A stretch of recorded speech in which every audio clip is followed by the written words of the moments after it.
جو اس کا نقصان ہوا، جو ہمارے ملک میں رجیم چینج ہوا، جو انہوں نے یہاں کے میر جعفر اور میر صادق کے ساتھ مل کے، جو کہ جیسے ہی انہوں نے جو لوگ ہمارے اوپر مسلط کیے، وہ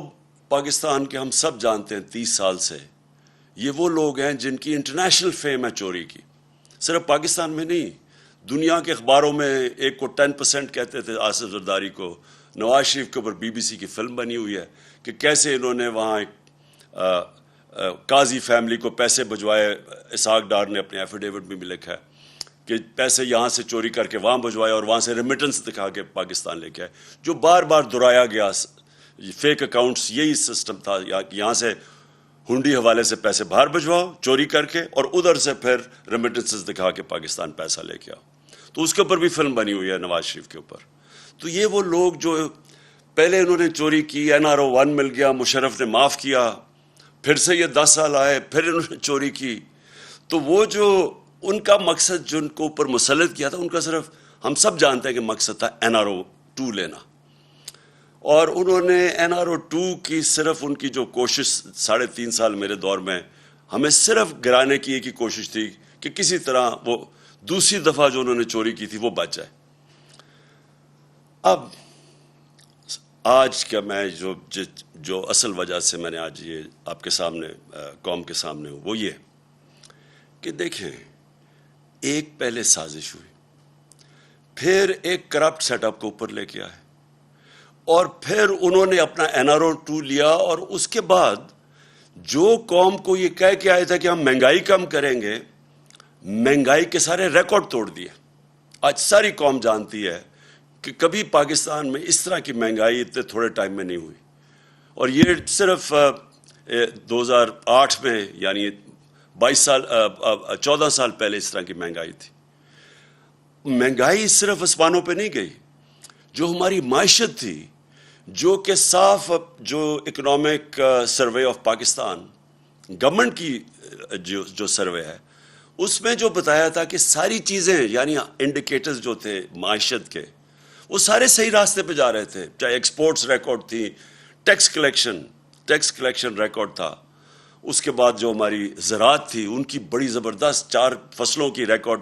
پروڈکشن 2 سال لگاتار رہی. تو ہر چیز جب پازیٹو پہ جا رہی تھی، جب ہماری IT جو فیوچر ہے پاکستان کا، اس کی جب ہم نے جو ان کو انسینٹیوز دیے وہ بھی 75% 2 سالوں میں ایکسپورٹس بڑھی تھی. تو جب ایک ملک صحیح راستے پہ جا رہا تھا، انڈسٹری بھی گرو کر رہی تھی، روزگار میں یہ سب سے بر صغیر میں ورلڈ بینک کی سروے سب سے زیادہ روزگار پاکستان دے رہا تھا، اس وقت کے اوپر یہ سازش کی گئی. اور پھر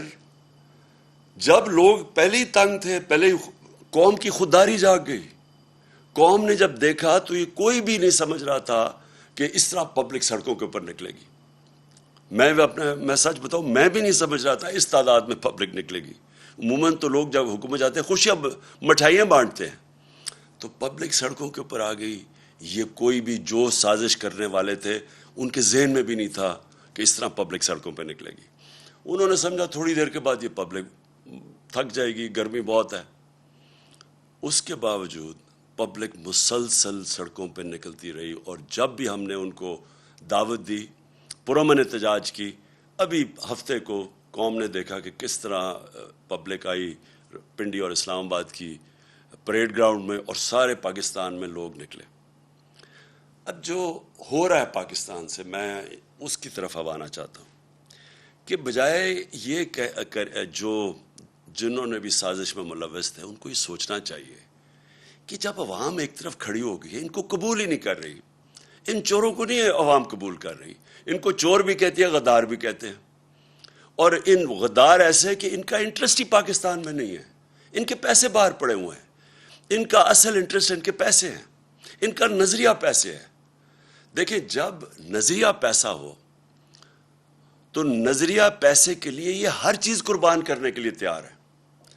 یہ ان کو موقع ملے یہ اسرائیل کو بھی ریکگنائز کریں گے،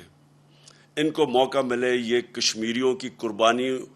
کی قبریں کھود کے، یعنی ان کو قربانیوں کو نظر انداز کر کے ہندوستان سے بھی ٹھیک اپنی دوستی کر لیں گے کیونکہ ان کے پیسے کو جدھر فائدہ ہو. یہ پاکستان میں بیسز بھی دے دیں گے امریکنوں کو، یہ پھر کسی امریکی جنگ میں بھی شامل ہو جائیں گے، یہ روس کا تیل بھی نہیں لیں گے اس لیے کہ کیونکہ امریکہ نہ ناراض ہو جائے، کیونکہ ان کا پیسہ، ان کو خوف یہ ہے کہ باہر جن بینکوں میں اور جن ملکوں میں پیسہ پڑا ہے اگر وہ ناراض ہو جائے تو ان کا پیسہ خطرے میں چلا جاتا ہے. تو ان کا انٹرسٹ وہ نہیں ہے جو کہ پاکستان کا انٹرسٹ ہے. ان کا نظریہ پاکستان سے کوئی تعلق نہیں ہے کیونکہ ان کا نظریہ پیسہ ہے. اب قوم ان کو مان نہیں رہی، تو اب ہو کیا رہا ہے پاکستان میں؟ کبھی میں نے پاکستان میں اس طرح کی فیشزم نہیں دیکھی جس طرح کا اس وقت خوف پھیلایا جا رہا ہے. میں نے ایسی کبھی حالات نہیں دیکھے. میں نے سوچا شاید تھوڑی دیر انہوں نے چلیں شروع میں تھوڑا سا انہوں نے ٹی وی کے اور میڈیا کے اوپر زور لگایا، بلیک آؤٹ کر دیا ہمارا. وہ ان کی بدقسمتی کہ سوشل میڈیا اللہ کے فضل سے ایک نئی چیز ہے. پرانے زمانے میں تو میڈیا کو بلیک آؤٹ کر دو تو ختم ہو جاتا سناٹا، لیکن سوشل میڈیا اور پھر کئی، میں سلام کرتا ہوں ان چینلز کو جو کھڑی ہو گئی اور انہوں نے دکھانا شروع کیا جس طرح پبلک نکلی.